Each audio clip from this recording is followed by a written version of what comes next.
In this video, I will show how to delete pages in Microsoft Word on mobile. So firstly, open your document and we can see we have some pages in this document. We have about 12 pages.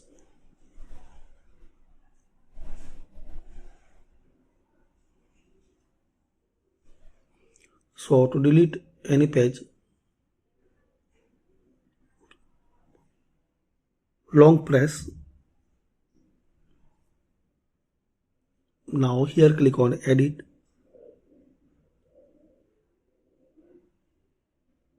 Now in the last you will see the option, this scissor icon. So to delete any page, just click on it.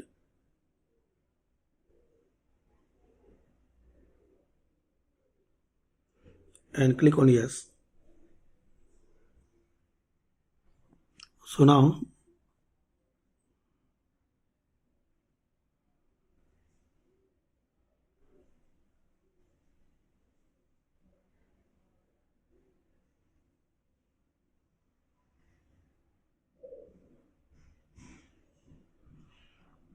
once you click on this scissor icon, so it will delete.